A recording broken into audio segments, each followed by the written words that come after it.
Now who chewed my remote? Dixie? Or Sandy? Oh my God! I really wanted to buy this puppy, but my girlfriend said that if I did, there'd be a 50-50 chance that she might leave me.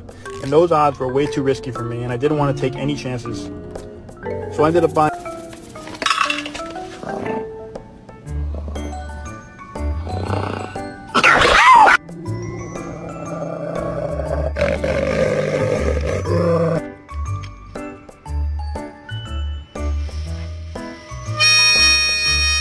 Goddamn, man, these motherfuckers gave me this goddamn dog for free.